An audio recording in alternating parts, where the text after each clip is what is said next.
Victorian characters and the future of adaptation. Adaptation is a process in literature where everything happens for a reason.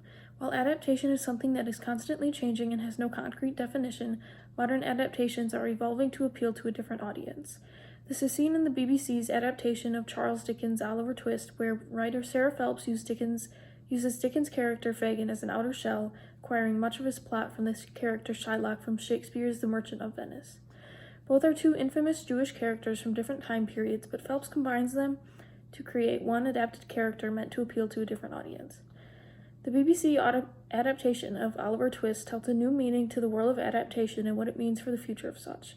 Using Fagin and Shylock as a foreground to understand adaptation, it is imperative to research and reflect on the effects of modern-day adaptations and what they hold for the future of Victorian characters and adaptation.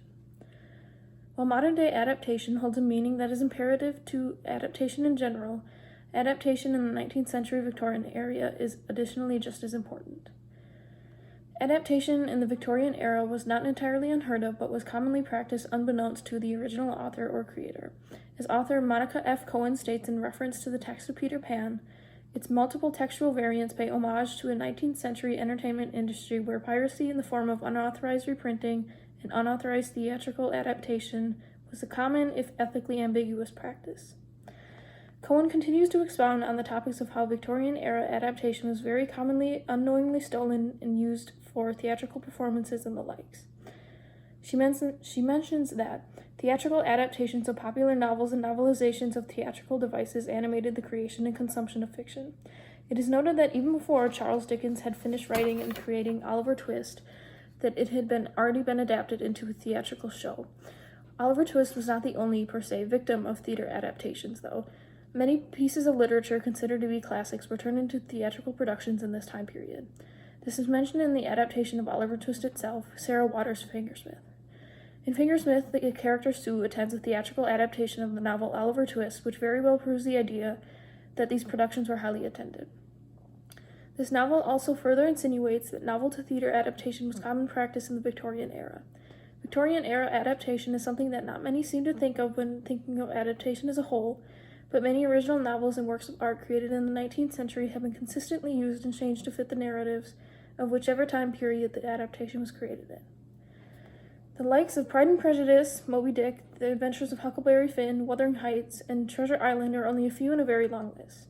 These Victorian characters included in these novels have been employed to perpetuate centuries of adaptation and set a scene for the future. The 19th century did not have the forms of media we do today, television, movies, etc. Adapting novels into theater was surely the only way to achieve such. Being a Victorian novel, Oliver Twist was to endure 10 unauthorized dramatizations before Dickens even finished writing it. In addition, another of Dickens' novels, Nicholas Nickleby, was victim to unauthorized dramatization at least 25 times before the serialized run had even finished. Theater was a popular form of entertainment. Almost every form of art was quickly snatched up by the theater and then followed by theatergoers themselves. These performances that had taken place featured many different characters and pulled in many different viewers across the years. While adaptation may have evolved since the Victorian era, it is still just as prevalent and important of a topic as it was when the first piece of art was adapted. While adaptation may be viewed as something rather trivial or inconsequential, it is a positive aspect of literature. Adaptation is a way for novels and pieces of literature to become more well-known and experience the amount of exposure they deserve compared to leaving them in their first form. Linda Hutchin observes that all art is derived from other art. Writing and theatrics are only just two forms of art that are derived from one another in the process of adaptation. Creating something from the outer shell of another, such as using Shylock as an influence in the BBC's Fagin, is what the basis of adaptation was formed on and will perpetually be a key part of literature. Turning novels and pieces of literature into theatrical performances was an early form of adaptation, one that would continue to evolve for many years to come. As seen in the BBC adaptation of the classic novel Oliver Twist, writer Sarah Phelps combines two classic literary characters into one amalgamated version of Dickens' Fagin. The BBC adaptation is a television series based off of the classic Oliver Twist novel, except with a twist. Writer Sarah Phelps and director Koki Giedroyc combined many different aspects into their version of Oliver Twist and produced what is known as the adaptation's Fagin. While both Shylock from The Merchant of Venice and Fagin from Oliver Twist share similar characteristics, they are two separate characters. For example, in Charles Dickens' original text, Fagin is sentenced to death for his crimes and is asked if he has anything to say that would repeal his crimes, into which he replies that he was an old man. In the BBC adaptation, Fagin is sentenced to death and then is offered a repeal of his crimes if he converts to Christianity, into which he states that he would never and could never, and is abruptly hanged. This is almost an exact replica of what takes place in The Merchant of Venice. In this text, Shylock is granted his bounty of 1 pound of character at Antonio's flesh, but then is abruptly stopped by the judge, who is a woman, Portia, impersonating a judge, who then states that it is against the law to shed even a drop of Christian blood. She then continues to explain that since Shylock threatened the life of a Christian, he would need to give up all of his possessions and convert to Christianity. While The Merchant of Venice and Oliver Twist take place in different periods of time, it is still noted that Jewish civilians were few and far between. The major, most popular religion at the time was Christianity, and by being Jewish, Fagin and Shylock were societal outcasts. Throughout the entirety of the text of Oliver Twist, Fagin is referred to as the Jew, but not much else in the novel mentions Judaism or converting to Christianity. Author and critic Susan Myers states that Dickens invokes the idea of Christianity as a rhetorical tool through which to make the social commentary that is at the novel's moral center. By including the religious aspect more profoundly in the adaptation, it brings upon us a modern question of whether religion is a probable crime. Writer Sarah Phelps, including these important topics, introduces the imperative statement of adaptation changing for the modern viewer. While by no means is The Merchant of Venice a modern play, rather it is quite far from so, but the inclusivity of the topic of religious discrimination attracts more viewers into the modern-day adaptation of Oliver Twist. Difficult subjects are a widespread topic in the present day, and including this character of Fagin and pulling off characteristics from Shylock very much transcends the idea that adaptation is a set-in-stone process. Relating back to the topic of Victorian-era adaptation, theatrical productions of classic pieces of literature are continuously created in present day. While the idea of physically visiting a theater to view a production is not necessarily as crowd-pleasing as the on-demand forms of media of our time, it still does take place. The BBC adaptation is not a live theatrical production, though, and very well asserts that in its contents. The modern adaptation is a vessel of a combination of adapted characters and stories from times past. Even the likes of Oliver Twist may have been adapted from Dickens' own novel, Nicholas Nickleby. Adaptation has been occurring for thousands of years since the first form of art was created, and even though most things change over time, adaptation is not an exception. As we have seen in the forms of adaptation in media used to create these adaptations, they have changed tremendously throughout time. What once was only a theatrical play seen in small theaters live is now an on-demand television show one can watch from the comfort of their own home. The obligatory "the book was better" phrase has been an infamous expression used to refer to a movie or television adaptation of a novel, and is rather harmful in the sense of respecting adaptation. Adaptation is a constantly changing concept, and as Alex Simons mentions, there is convincing evidence to suggest that developments in industrialization have accelerated the production of adaptations between different media. Seeing adaptations occur in a different media or context pulls forth the idea that adaptation is not harmful, rather a growing process that should be celebrated and appreciated. While another popular phrase concluding that time has not done it well, referring to whatever is in close context may be seen as a likeness to the book phrase, it also contributes to the negative context surrounding modern-day adaptations. Alex Simons explains that adaptations are quickly becoming the predominant strategy of production in the cultural industries today. In analyzing the BBC adaptation, I quickly discovered that adaptation is an extremely useful and imperative part in creating art and literature. As mentioned earlier, the cultural significance in including religious discrimination in a work of art is a profound point in creating an adaptation. When creating art, most tend to rely on the easy, simple side of it, but Phelps challenged that process in creating the BBC adaptation. I interpreted this alter in the plot to attribute to the fact that adaptation is changing, and these modern adaptations are a prime example of such. Close reading the text of Dickens' Oliver Twist was an informed experience that opened my eyes to a completely different side of literature and interpreting literature. It's important to note both the drastic and minuscule differences between the original text and the adaptation. Adaptation is an art form, one that is becoming increasingly popular to the point of forming its own adaptation culture. As the years progress on, though, adaptation will continue to grow from whence it was known as the offspring of literary studies and film theory, which struggled to achieve academic respectability since its inception in the 1950s.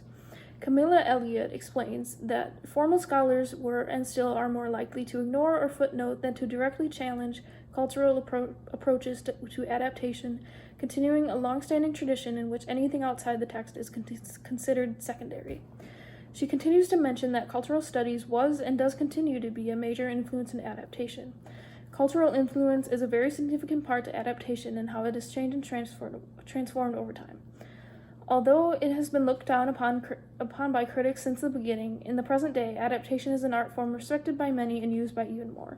By using an Elizabethan-era character such as Shylock and interpolating some of his characteristics into a Victorian-era character, Sarah Phelps and Koki Giedroyc created a 21st century Fagin that is appealing to all audiences. Changing an already seemingly controversial character such as Fagin into another controversial character such as Shylock was a wide step to take in creating an adaptation. Controversial media and literature is modernly a very prevalent topic and may seem taboo to many writers and artists, but Phelps and Giedroyc decided to further continue the changes happening around the topic of adaptation. Modern-day adaptations are not the same as they were when novels were being turned into theater productions. Rather, they are pieces of art that strive to attract a new audience. The BBC adaptation of Oliver Twist is an example of this. It combines two very different yet similar Victorian and Elizabethan characters to create one that creates its own conversation. Sarah Phelps' Fagin introduces the audience into more than just the novel of Oliver Twist. It starts a conversation about how and why adaptation is an important part of literature and why it is so prevalent in modern-day media. Adaptation is something that has been ridiculed since the first theater productions of novels and other literature took place. Critics and scholars seem to ignore adaptation as a whole and reduce it to just another form of producing literature, which in itself is a respectable response to something that has been relatively controversial in the past. Reality and fiction are two different parts to adaptation. Both are equally essential in understanding it. As modern-day adaptation, the television adaptation is a prime example of an amalgamation of both. In the show, the cultural aspects, such as including the showing of religious discrimination included from The Merchant of Venice, helped engage a different audience from the initial audience who may have read the original novel of Oliver Twist. The fact of modern adaptation evolving from its original form is an important aspect of literature, one that is essential to understanding why adaptations take place and why they are important. Looking forward to the future is something that is complex, meaning that since no one person knows what may come along to be, it is hard to predict what will be. The future for Victorian characters and adaptation seems as if it will evolve both and create an outcome beneficial for all writers and audiences combined. Adaptations are becoming a more popular form of literature and in some cases becoming more well-known than the original, such as the 1995 film Clueless being adapted and based upon Jane Austen's Emma. Adaptation is a cycle that keeps on repeating, but not in a bad sense, in a sense that projects a promising outlook for the future. All adaptations came from somewhere, and those originals came from somewhere and someone additionally. The topic of adaptation evolving matters because it is a way to view progress of cultural standards within literature and to see the initial piece of writing in a new light. Some modern-day adaptations have become or may become more well-liked or favored as the time continues on. James Narramore mentions just how faithful an adaptation can be in his collection of essays, An Invention Without Future, Essays on Cinema. This is a statement worth analyzing considering the amount of scrutiny numerous adaptations have been subject to. Understanding and fully reading or viewing an adaptation of a work of art is a process worth undergoing. Every person should appreciate and understand the process of adaptation and the way it produces a seemingly different type of literature. Even though the BBC adaptation of Oliver Twist is a television series, acknowledging the fact that a well-known and popular adaptation can occur in many forms of media is a way to fully appreciate the process of adaptation. In considering the way adaptation can be interpreted and taken in as, it is important to recognize that everything is constantly changing, nothing is set in stone. Adaptation is the process in which a new form of art is produced from an original piece of art.